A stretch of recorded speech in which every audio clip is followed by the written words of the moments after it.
بسم اللہ الرحمن الرحیم۔ شروع اللہ کے نام سے جو بڑا مہربان اور رحم کرنے والا ہے۔ محترم ناظرین، آج ہم آپ کو بتانے والے ہیں کہ حضرت عیسیٰ علیہ السلام نے ایک عورت کو قبر سے کیوں زندہ کیا اور جھوٹ بولنے پر وہ عورت کیوں پھر مر گیا۔ آگے ہم آپ کو بتائیں گے، لیکن ویڈیو شروع کرنے سے پہلے اگر آپ ہمارے AMR انفارمیشن چینل میں نئے ہیں تو چینل کو سبسکرائب کر کے بیل آئیکن کو ضرور دبا دیں۔ محترم ناظرین، ایک مرتبہ حضرت عیسیٰ علیہ السلام ایک قبرستان کے پاس سے گزر رہے تھے۔ ایک شخص ایک قبر کے پاس بیٹھ کر پھوٹ پھوٹ کر رو رہا تھا۔ یہ دیکھ کر آپ علیہ السلام پوچھا کہ تم کیوں رو رہے ہو؟ تمہاری رونے کا وجہ کیا ہے؟ وہ شخص کہنے لگا، یہ میرے بیوی کا قبر ہے۔ یہ میرا چاچا کی بیٹی تھی، مجھے اس سے بہت پیار تھا، اس کی جدائی میں برداشت نہیں کر سکتا۔ تو حضرت عیسیٰ علیہ السلام نے فرمایا، کیا تو چاہتا ہے کہ میں تیرے لیے اس کو زندہ کر دوں؟ تو اس نے عرض کیا، ہاں حضور، میں یہی چاہتا ہوں۔ چنانچہ حضرت عیسیٰ علیہ السلام نے اس قبر کے مردے کو آواز دی کہ اللہ کے حکم سے اٹھ جا۔ آپ کا یہ کہنا تھا کہ فوراً قبر پھٹ گئی اور وہاں سے ایک حبشی غلام باہر نکل آیا جس پر آگ کے شعلے بھڑک رہے تھے۔ اس نے حضرت عیسیٰ علیہ السلام کو دیکھا اور بآواز بلند کر کہا، لا الہ الا اللہ، عیسیٰ روح اللہ۔ اس کا یہ کہنا تھا کہ آگ فوراً بجھ گئی۔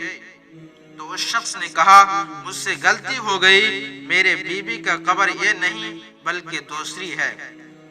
یہ سن کر آپ علیہ السلام نے حبشی غلام کو حکم دی کہ تم اپنے قبر میں واپس آ جاؤ۔ چنانچہ وہ مردہ ہو کر قبر میں گر گیا اور اس کی قبر کو مٹی سے چھپا دیا گیا۔ پھر آپ علیہ السلام نے دوسری قبر کی جانب تشریف لے گئے اور فرمایا کہ اللہ تعالیٰ کے حکم سے یہ مردہ تو زندہ ہو جا۔ آپ کا یہ کہنا تھا کہ پھر سے قبر پھٹ گئے اور اس میں سے ایک حسن و جمیل عورت باہر نکل آئی۔ اس شخص نے دیکھتے ہی اس کا ہاتھ پکڑ لیا اور کہا، یہ عیسیٰ روح اللہ، یہی میرا بیوی ہے۔ حضرت عیسیٰ علیہ السلام نے دونوں کو وہی چھوڑ کر آگے تشریف لے گئے اور وہ اپنی بیوی سے مل کر بہت خوش تھا، اور کچھ دیر بعد نیند آنے لگی تو وہ وہی سو گیا۔ اس کی بیوی بھی اس کے پاس بیٹھی ہوئی تھی۔ اتنے میں وہاں سے ایک شہزادہ کا گزارا ہوا۔ شہزادے نے اس عورت کو دیکھا تو اسے پسند آ گئی اور عورت کو بھی اسے پسند آ گیا، اور اپنی شوہر کو چھوڑ کر شہزادے کے ساتھ چلی گئی۔ جب اس شخص کا آنکھ کھلی تو اپنے بیوی کو اپنے پاس نہیں دیکھ کر بہت پریشان ہو گیا۔ آخرکار اپنی بیوی کو ڈھونڈتے ڈھونڈتے شہزادے کے محل تک پہنچ گیا اور وہاں اپنی بیوی نظر آ گئی تو کہنے لگا، یہ میرا بیوی ہے۔ شہزادے نے کہا، تم جھوٹ بول رہے ہو، یہ تو میرا لونڈی ہے، یقین نہیں تو اس سے پوچھ لو۔ یہ سن کر اس عورت نے کہا، میں اس شہزادے کا لونڈی ہوں، تم مجھ پر الزام لگا رہے ہو۔ اتفاقاً حضرت عیسیٰ علیہ السلام نے بھی وہاں تشریف لے گئے۔ تو حضرت عیسیٰ علیہ السلام کے پہنچنے پر وہ عورت کہنے لگی، یا روح اللہ، یہ شخص جھوٹ بول رہا ہے، میں تو اس شہزادی کی لونڈی ہوں۔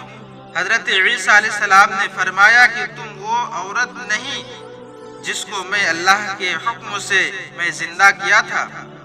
عورت نے کہا، یا روح اللہ، باخدا میں وہ نہیں ہوں۔ اس کے بعد آپ علیہ السلام نے فرمایا، جو جان خدا کے حکم سے میں نے تجھے دی ہے اس کو واپس کر دے۔ اسے سنتے ہی وہ عورت پھر سے مردہ ہو کر گر پڑے۔ پھر حضرت عیسیٰ علیہ السلام نے فرمایا، جو شخص ایسے آدمی کو دیکھنا چاہیے جو کافر ہو کر مرا تھا، وہ اس عورت کو دیکھ لی۔ اس کے بعد اس اسرائیلی شخص نے قسم کھائی اب میں کوئی نکاح میں نہیں کروں گا۔ جب جنگل کی طرف نکل گیا جہاں اللہ تعالیٰ کی عبادت کر اس شخص کا انتقال ہو گیا۔ دوستو، نبی سے فرما برداری کا نام ہی ایمان ہے اور نافرما برداری کا نام بے ایمان ہے۔ اللہ تعالیٰ سے دعا ہے کہ اللہ تعالیٰ ہم سب کو مرتے دم تک پیارے نبی کا فرما برداری بنا کر رکھ اور حالت ایمان میں ہم سب کو دنیا کو چھوڑنے کی توفیق عطا فرما۔ آمین۔